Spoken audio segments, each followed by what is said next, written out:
नमस्ते दोस्तों, मैं हूँ स्तुति और आज हम एक ऐसी चीज़ की बात करेंगे जिस पे ज़्यादातर लोग बात ही नहीं करते।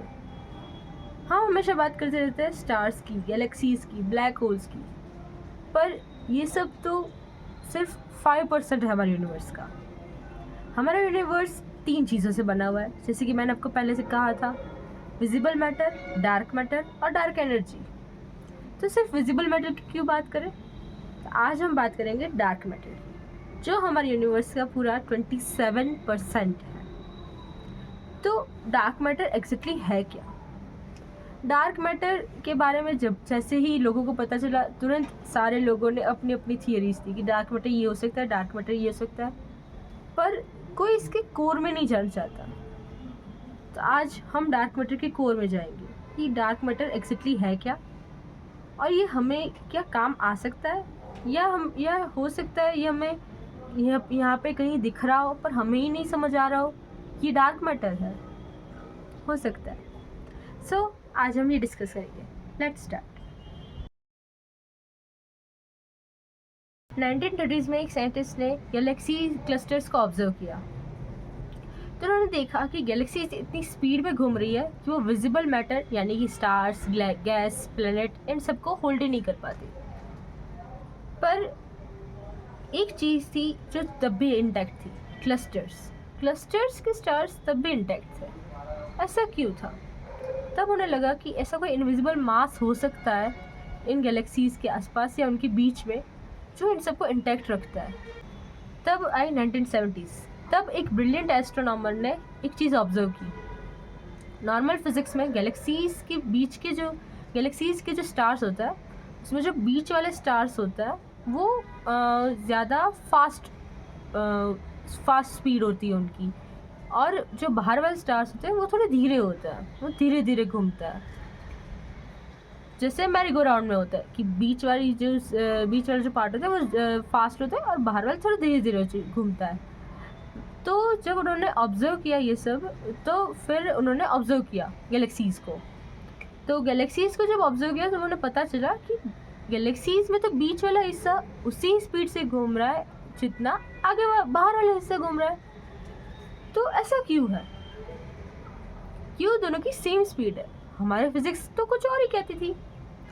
तब उन्हें ये रियलाइज़ हुआ कि कुछ तो बड़ा इनविजिबल मैटर है जो गैलेक्सीज़ को छोड़ के रखता है ग्रेविटी की वजह से। तब डार्क मैटर को ज़्यादा एक्सेप्ट किया गया। डार्क मैटर सिर्फ गैलेक्सीज़ को ब्रेक होने से नहीं बचाता है, बल्कि जब यूनिवर्स फॉर्म हुआ था तब भी उसका बहुत बड़ा रोल था। जब यूनिवर्स फॉर्म हुआ था तब डेंसिटी बहुत कम थी, बहुत छोटे छोटे जैसे सीड्स हो, डेंसिटी के सिर्फ सीड्स थे, तो उसे सपोर्ट करने के लिए एक और ग्रेविटी चाहिए थी। तब था डार्क मैटर ने वो स्केलेटन प्रोवाइड किया जिस पे स्टार्स और गैलेक्सीज फॉर्म हो सके। तो एक तरह से अगर देखें तो डार्क मैटर नहीं होता तो शायद हम भी नहीं होते और हमारा यूनिवर्स काफ़ी अलग होता।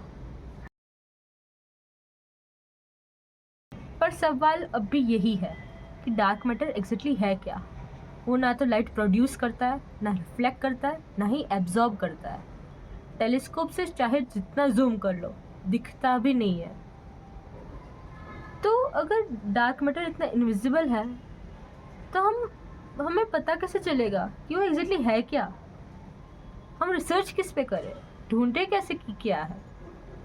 मतलब हमें किसी चीज़ को जानने की क्या है तो हम उसे देखते हैं, उसकी कैरेक्टरिस्टिक्स देखते हैं, फीचर्स देखते हैं, रिसर्च करते हैं उस पर, उसी पॉइंट्स पे। पर डार्क मैटर में हम ये कैसे करें? साइंटिस्ट के कुछ गेसेस है कि ये शायद विम्स हो सकता है, हैवी इनविजिबल पार्टिकल्स, या फिर एक्सियंस अल्ट्रालाइट पार्टिकल्स, या फिर स्टेराइल न्यूट्रिनो का घोस्ट वर्जन। कुछ लोगों को तो शुरू में ये भी लगा था कि शायद ब्लैक होल्स या ब्राउन ड्वार्फ्स इनके कल्प्रिट है, यानी कि जिसे हम MSCHOs कहते हैं, उनकी वजह से होता होगा या वही होता होगा। पर फिर पता चला कि ये सिर्फ उसका एक पार्ट एक्सप्लेन करने में हेल्पफुल हो सकता है। ये पूरा डार्क मैटर सिर्फ MSCHOs नहीं है। आज दुनिया के सबसे एडवांस्ड एक्सपेरिमेंट्स और एडवांस्ड स्पेस टेलीस्कोप्स जैसे James Webb telescope dark matter के क्लूज ढूंढने की ट्राई कर रहे हैं। शायद कल ही कोई एक्सपेरिमेंट में हमें डार्क मैटर का पार्टिकल मिल जाए, लिटरल पार्टिकल, तो यूनिवर्स का पूरा पिक्चर ही चेंज हो जाएगा। फिजिक्स के लॉज चेंज हो सकता है। ये इतना पावरफुल है। Dark matter is really powerful. आज हम यूनिवर्स का सिर्फ एक छोटा हिस्सा देख पा रहे हैं, सिर्फ 5%। बाकी 95% हम देख ही नहीं पा रहे, जिसमें से 27% डार्क मैटर है, जिसके हमें बहुत बहुत कम क्लूज़ है हमारे पास। हमें पता ही नहीं कि एग्जैक्टली वो है क्या।